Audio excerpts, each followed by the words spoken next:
प्यारे बच्चों, इस वीडियो में हम चौथी क्लास के उर्दू मज़मून का 18वां सबक तेज़ गाम पढ़ना सीखेंगे।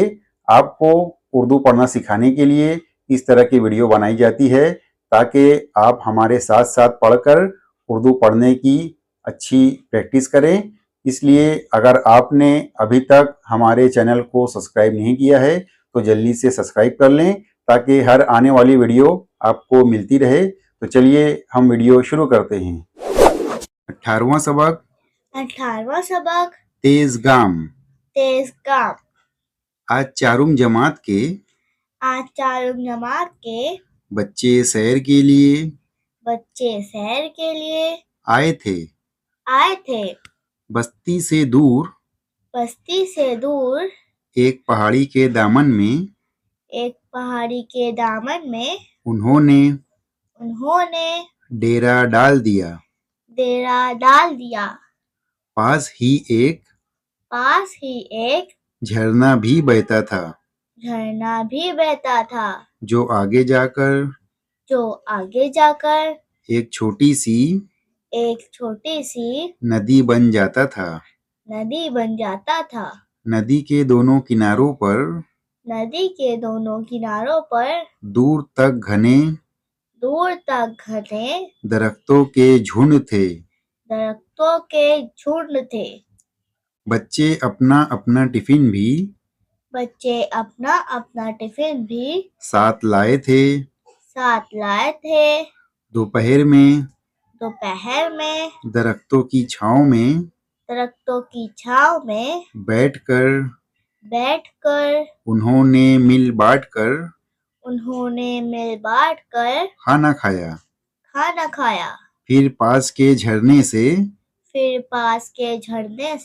पानी पिया और टोलियां बनाकर मुख्तलिफ खेल खेलने में मशगूल हो गए। कबड्डी, फुटबॉल, क्रिकेट वगैरह। मास्टर साहब एक दरख्त के नीचे बैठे उन सबको गौर से देख रहे थे। उन्होंने देखा कि आसिफ को कोई भी अपने साथ खेल में शामिल नहीं कर रहा है। वो एक तरफ चुपचाप खड़ा मायूसी से सबको देख रहा है। आसिफ जमात में सबसे दुबला पतला लड़का था। वो पढ़ाई में बहुत होशियार था मगर खेलों में उसे दिलचस्पी नहीं थी। दुबला पतला होने की वजह से बच्चे अक्सर उसका मजाक उड़ाते थे। उनमें हामिद सबसे आगे था। आसिफ ने एक बार मास्टर साहब से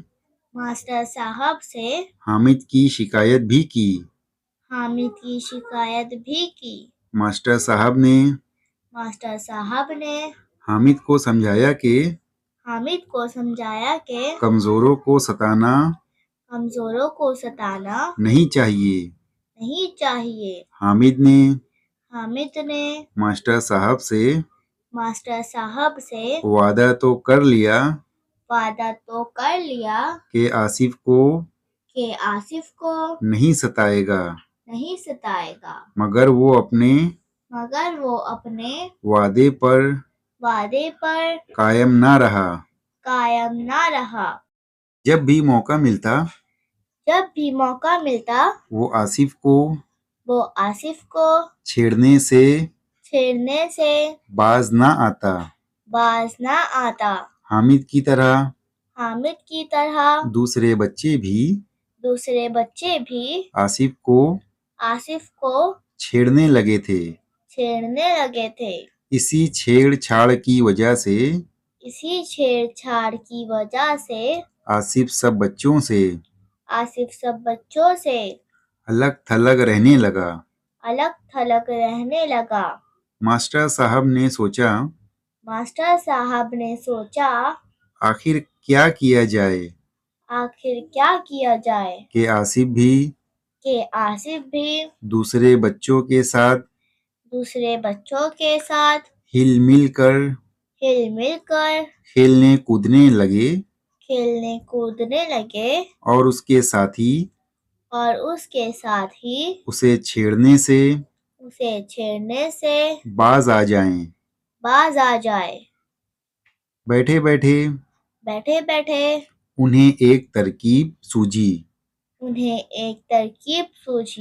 उन्होंने बच्चों को आवाज दी। बच्चों तुम लोग क्रिकेट फुटबॉल कबड्डी वगैरह तो खेल चुके। आओ आज एक नया खेल खेलें।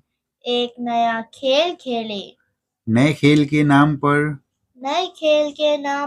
सब बच्चे शोर मचाते हुए मास्टर साहब के गिर्द जमा हो गए। उन्होंने कहा देखो वो सामने टेकरी देख रहे हो? बच्चों ने कहा हाँ देख रहे हैं। मास्टर साहब बोले उस टेकरी के ऊपर एक बड़ा सा पीपल का दरख्त भी नजर आ रहा है। बच्चे एक साथ बोले जी हाँ नजर आ रहा है।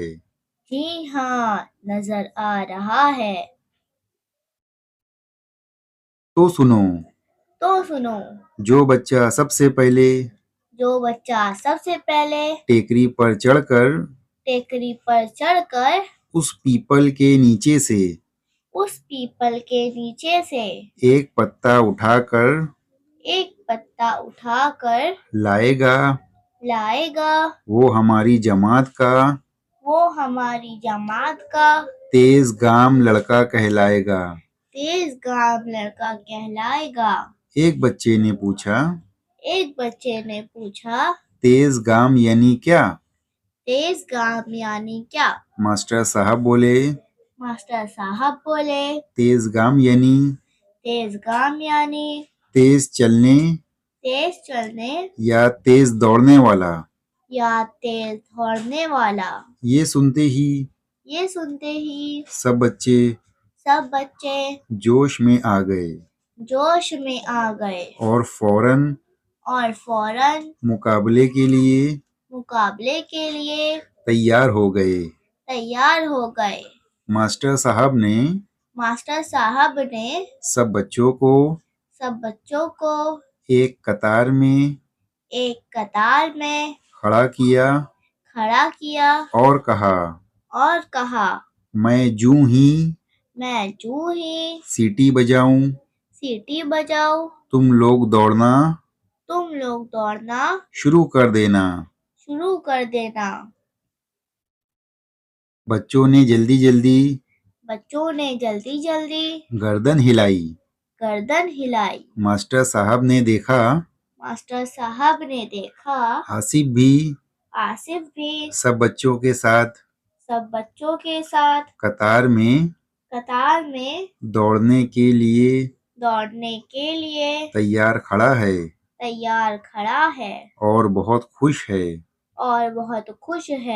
मास्टर साहब ने सब पर एक नजर पर एक नजर डाली और सीटी बजा दी। और सीटी बजा दी। फुर। फुर। सीटी की आवाज के साथ सीटी की आवाज के साथ बच्चे टेकरी की तरफ बच्चे टेकरी की तरफ दौड़ पड़े। दौड़ पड़े। सब तेजी से टेकरी पर चढ़ रहे थे। टेकरी पर चढ़ रहे थे। जो बच्चे भारी बदन वाले थे उनकी तो सांस फूलने लगी थी। लेकिन दुबले पतले बच्चे तेजी से दौड़ रहे थे।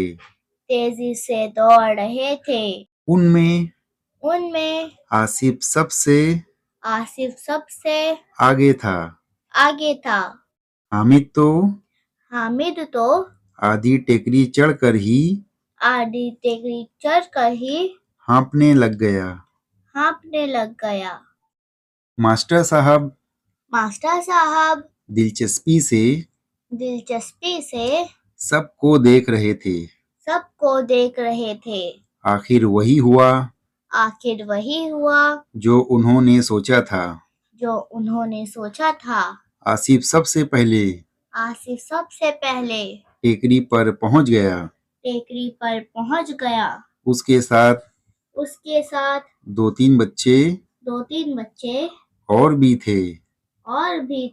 मगर आसिफ अपनी पतली पतली टांगों से हिरन की तरह छलांगे लगाता हुआ पीपल का एक पत्ता लेकर सबसे पहले लौट आया। बाकी बच्चे भी हाँफते कांपते वापस आए। सबसे आखिर में हामिद आया। आसिफ मुकाबला जीत चुका था। मास्टर साहब ने उसका हाथ ऊपर उठाकर ऐलान किया। आज से आसिफ को हम तेज गाम कहेंगे। तमाम बच्चों ने आसिफ जिंदाबाद, तेज गाम जिंदाबाद के नारे लगाए। आसिफ का चेहरा खिल उठा। उस दिन के बाद से बच्चों ने आसिफ का मजाक उड़ाना छोड़ दिया। जल्द ही हामिद भी आसिफ का दोस्त बन गया। प्यारे बच्चों, इस वीडियो को दोबारा देखकर आप उर्दू का ये सबक अच्छी तरह से पढ़ने की प्रैक्टिस करें। आप हमारे चैनल को ज़रूर सब्सक्राइब करें और चैनल की वीडियोस ज़्यादा से ज़्यादा शेयर करें। Thanks for watching.